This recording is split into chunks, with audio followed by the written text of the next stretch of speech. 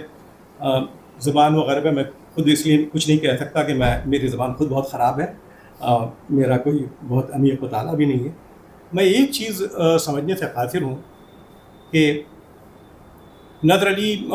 مظفر احمد کے انفلوئنس میں آ کر کے مارکسی نظریات سے متاثر ہوتے ہیں اور پھر پارٹی قائم کرتے ہیں، اس سے جڑ جاتے ہیں، بہت جذباتی انداز میں بیماری کی حالت میں بھی پورے بنگال کا سفر کرتے ہیں. ساری چیزیں اپنی جگہ ہیں. پھر چیانگ کائی شیک کی آمد ہوتی ہے ہندوستان میں. یہ ورلڈ وار کے دوران آپ جانتے ہیں کہ چیانگ کائی شیک جب ہندوستان آ رہا ہے تو اسی زمانے میں ماؤ سی ٹنگ سے ان کا اسٹرگل، سول وار کی سچویشن بھی تھی چائنا میں، اور دونوں کے بیچ میں اسٹرگل چل رہا. پھر یہاں پہ شاید جسے کہتے ہیں بہت ڈسپیشنیٹ نہیں ہوتے ہیں جب نظر علی چیانگ کائی شیک کی شان میں نظم لکھتے ہیں. تو یہ بات بڑی عجیب سی لگتی ہے. چیانگ کائی شیک واز اے ریویژنسٹ اور reactionary who was against communist movement. تو شاید یہ پہلو ایسا ہے جو میں سمجھنے سے قاصر ہوں کہ کیا انہوں نے مارکسی نظریات کو ابنڈن کر دیا تھا، اور مارکسی نظریات کو ابنڈن کرنے کے بعد وہ ایک ریویژنسٹ جسے یعنی مارکسسٹ عام طور پہ دشمن مانتے ہیں، اس کے ساتھ اتنی ہمدردی رکھنا کہ اس کی شان میں نظم کہہ دینا، یہ بڑی عجیب سی بات لگتی. یہ میری شاید سمجھ میں نہیں آ پایا، اتنی سی بات ہوگی. ضخامت کی بات ابھی ہوئی. شروع میں نے جب شروع کے 100 پیجز پڑھے تھے تو مجھے لگتا تھا کہ بہت ضخیم ناول ہے، اور آج کے دور میں جب پڑھنے لکھنے کا معاملہ اور خاص کر کے اردو ناول میں یا اردو کی جو پڑھنے والے لوگ ہیں وہ بہت کم ہیں، تو ایسی حالت میں اتنا ضخیم ناول. لیکن جب ناول آپ ختم کرتے ہیں تو یہ اندازہ ہوتا ہے کہ آپ کی اگنورنس جو ہے اس میں بہت حد تک، یعنی میرے جیسے کم علم انسان کے لیے اس کی اگنورنس میں کسی حد تک کمی آتی ہے، بہت چیزیں سمجھ میں آتی ہیں. میں سیاسیات کا طالب علم ہوں، لیکن اس کے باوجود میں یہ سمجھتا ہوں کہ یہ اتنا اچھا بیانیہ جو پولیٹیکل نیریٹو ہے فریڈم اسٹرگل کا، پری پارٹیشن جو فریڈم اسٹرگل ہے اور جو بنگال میں پورا ڈیولپمنٹ ہے، اگر اس کو آپ سمجھیں تو یہ ناول ایک اس پورے سیاسی حالات کو سمجھنے کے لیے ایک دستاویزی حیثیت رکھتا ہے، چونکہ اس میں فیکٹس بہت اہم ہیں، اور وہ ان فیکٹس میں تمام آزادی کا بڑے کردار. اگر رابندر ٹیگور کی شاعری کی تعریف ہے تو رابندر ٹیگور کی پارٹیشن آف بنگال کی مخالفت کی وجہ جب وہ بیان کرتے ہیں تو بہت ہی شفاف ہو کر کے وہ کہتے ہیں کہ زمینداری کا جو ان کا معاملہ تھا وہ سب ایسٹ بنگال میں تھا اور اس کو پروٹیکٹ کرنا تھا، اس لیے وہ اس کی مخالفت اس طرح سے کہہ رہے تھے. پھر اگر آپ جگانتر کا دیکھیں یا برہمو سماج کا جب ذکر ہے تو برہمو سماج کو صرف وہ first modern man of India کی تحریک کے طور پہ نہیں دیکھتے ہیں، بلکہ اس میں جو انہیرنٹ کامنلزم ہے اس کو بھی ظاہر کرنے سے نہیں چھوٹتے ہیں. بہت ہی بے باک انداز میں ایک وہ سامنے پیش کرتے ہیں، اور اس پورے سیاسی پہلو کو پیش کرتے وقت ایسا لگتا ہے کہ جیسے ایک ماہر لیکن شفاف جراح جو ہوتا ہے، جس کو مقصد یہ ہوتا ہے کہ وہ زخم ٹھیک کرے، وہ علاج کرے، وہ آپ کے سامنے پیش کرے، ایک آئینہ پیش کر دیتا ہے. میں نے ناول کو بہت ہی بغور پڑھا ہے. میں سمجھتا ہوں کہ کوئی ایسا پیج نہیں ہے جس میں نے بہت غور نہیں کیا ہوگا. میں نے کچھ چیزیں لکھی تھی لیکن وقت کم ہے، وہ آپ کے سامنے نہیں پڑھنا چاہتا. صغیر صاحب کا حکم ہوگا تو میں اپنی ٹوٹی پھوٹی زبان میں کچھ لکھ کر کے آپ کے سامنے پیش کر دوں گا. میں شبیر صاحب کو بہت مبارکباد دیتا ہوں اس ناول کے لیے. میں یہ سمجھتا ہوں کہ میرے جیسے لوگ یا جیسے کم علم لوگ تخلیق کار پہ جو تخلیقی ادب پیدا کرتے ہیں، یا وہ کتنا بڑا کام ہوتا ہے کہ آپ کو پڑھنا 715 پیج یا 735 پیج دشوار ہوتا ہے. جس نے 735 پیجز لکھے ہوں گے، اور یا جو تخلیق کار ہمارے سامنے بڑے لوگ بیٹھے ہوئے ہیں جو پرفیکشنسٹ ہیں، بلکہ اپنی فیلڈ کے اردو دنیا کے سب بڑے لوگ پرفیکشنسٹ ہیں، یہ لوگ جب لکھتے ہیں اور ان کے سامنے